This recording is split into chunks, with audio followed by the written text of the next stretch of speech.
Genèse 3, versets 6 à 7. La femme vit que l'arbre était bon à manger et agréable à la vue, et qu'il était précieux pour ouvrir l'intelligence. Elle prit de son fruit et en mangea. Elle en donna aussi à son mari qui était auprès d'elle, et il en mangea.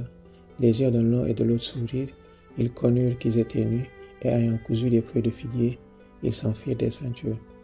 Vous savez, en fait, plusieurs fois, on a lu ces versets sans pour autant vraiment de nous rendre compte de tous les effets, en fait, de la rébellion d'Adam. Donc, le fait que Adam et Ève, ils ont été chassés du jardin d'Éden, ce n'est que, en fait, la partie visible, en fait, de l'iceberg, comme on dit. Ce n'est que la partie visible. Et faut savoir que quand l'homme a été créé, il a reçu, en fait, 5 allocations majeures. Donc le premier, c'est la nature et le caractère de Dieu. Deuxièmement, la vie éternelle. En 3, l'image de Dieu. En 4, accès à la présence de Dieu. Donc c'est la connexion vitale en fait avec le divin, le fait d'être en parfaite communion avec Dieu. Et cinquièmement, l'autorité et la domination sur terre. Et en tombant en fait sur le piège de l'ennemi, l'homme en fait il a tout perdu. Il a tout perdu. Donc, il s'agit là donc de 5 effets ou conséquences qui sont assez majeures.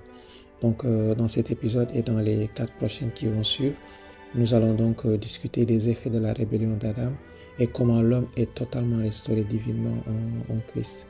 Donc, en effet, pour apprécier vraiment l'importance d'avoir Jésus-Christ dans sa vie, il faut voir ce que l'on est ou quel est notre état sans lui. Alléluia. Donc le premier effet en fait qu'on va étudier ici, c'est la perte en fait de la nature et du caractère de Dieu. Jean 8, verset 34. En vérité, je vous le dis, le répliqua Jésus, quiconque se livre au péché est esclave du péché. Vous savez, parce que Adam et Ève en fait sont tombés dans le piège tendu par Satan.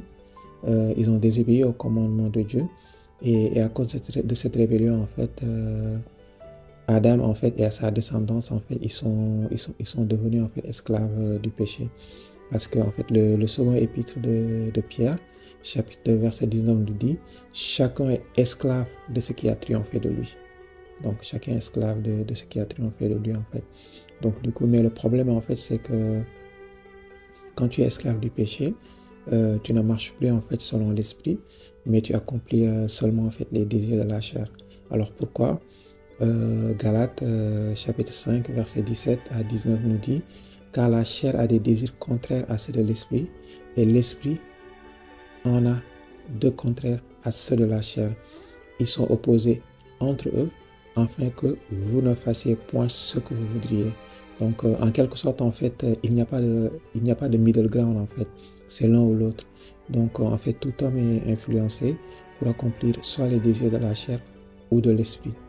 Donc toujours dans Galates 5, regardons en fait ce qui caractérise en fait un homme qui accomplit les œuvres de la chair. Donc Galates 5, versets 19 à 21.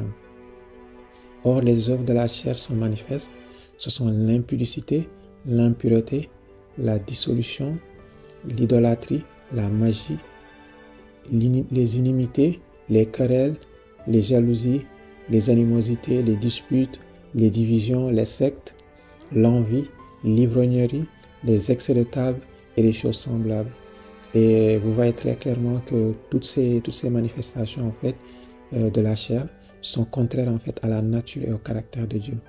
Donc là, c'est clair que il est donc nécessaire pour l'homme en fait d'avoir en fait un changement de nature, donc c'est-à-dire un changement au niveau de son esprit, une nouvelle naissance en quelque sorte. Parce qu'en fait, le premier Adam en fait qui est notre ancêtre, il est naturel. Donc c'est pourquoi Jésus nous dit dans Jean, chapitre 3, versets 6 à 7, ce qui est né de la chair est chair, et ce qui est né de l'esprit est esprit. Ne t'étonne pas que je t'ai dit, il faut que vous naissiez de nouveau. Donc Christ est le deuxième Adam en fait. Qui est le deuxième Adam? Il est spirituel. Donc qu'est-ce qui est le deuxième Adam? Il est spirituel, c'est-à-dire né de l'esprit. Donc Jésus nous dit donc il faut être né à nouveau. Donc cette fois-ci de l'esprit. Donc il faut être né à nouveau de l'esprit pour se libérer en fait de la domination des désirs en fait de la chair. Et oui, ceux qui sont en Jésus-Christ en fait, ils ont crucifié en fait la chair avec ses passions et ses désirs. Et c'est grâce à cela, en fait, qu'on est en mesure, en fait, de manifester désormais, en fait, le fruit de l'esprit. Alléluia. Alors, c'est quoi le fruit de l'esprit? Galates 5, versets 22 à 23.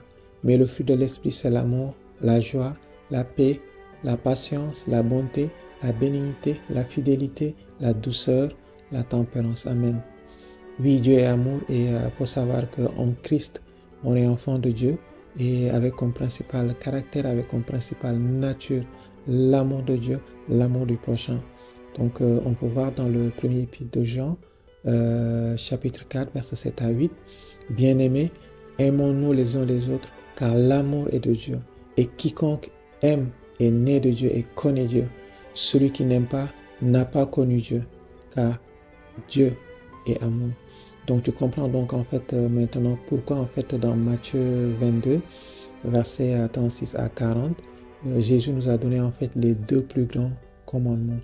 Donc on peut lire Matthieu 22, versets 36 à 40. Maître, quel est le plus grand commandement de la loi? Jésus lui répondit, tu aimeras le Seigneur, ton Dieu, de tout ton cœur, de toute ton âme et de toute ta pensée. C'est le premier et le plus grand commandement. Et voici le second qui lui est semblable. Tu aimeras ton prochain comme toi-même. De ces deux commandements dépendent toute la loi et les prophètes. Donc oui, si l'amour de Dieu en fait est en toi, bien sûr tu vas honorer ton père et ta mère. Et aussi, si tu aimes ton frère, tu ne chercheras pas à le tuer. Si tu aimes ton frère, tu ne chercheras pas à commettre l'adultère en fait avec sa femme. Si tu aimes ton frère, tu ne déroberas pas en fait non plus son bien. Si tu aimes ton frère, tu ne porteras pas de faux témoignages contre lui. Et aussi, si tu aimes ton frère, tu ne convoiteras pas en fait ce qui lui appartient. Donc, en tant que chrétien, en fait, tout cela en fait devient une réalité en fait pour toi, parce que tu as été en fait restauré en Christ. Tu as maintenant en fait la nature de Dieu, Dieu qui est amour. Alléluia. Je ne vais pas terminer cette vidéo en fait sans te donner l'opportunité de recevoir Jésus-Christ dans ta vie. Donc, répète cette prière après moi. Père très saint, j'avoue que je suis un pécheur, en ce que j'ai péché souvent dans mes pensées, paroles et actes. Mais la Bible nous enseigne que Jésus-Christ est venu dans le monde pour sauver les pécheurs et que si je confesse de ma bouche Jésus est le Seigneur et je crois dans mon cœur que Dieu l'a ressuscité d'entre les morts, je serai sauvé. Ainsi donc, en ce moment même, je confesse de ma bouche que Jésus est le Seigneur et je crois dans mon cœur que Dieu a ressuscité Jésus de la mort et qu'il est vivant. Et par conséquent, je t'invite aujourd'hui, Seigneur Jésus-Christ, à venir dans mon cœur et d'habiter en moi maintenant et à jamais. Je te donne ma vie, je te reçois maintenant comme mon Sauveur, mon Seigneur et mon Dieu. Je t'appartiens pour toujours. Je te servirai et te suivrai jusqu'à la fin de mes jours. À partir de cet instant, je n'appartiens plus qu'à toi. Je n'appartiens plus à ce monde, ni à l'ennemi, car je suis né à nouveau. Amen.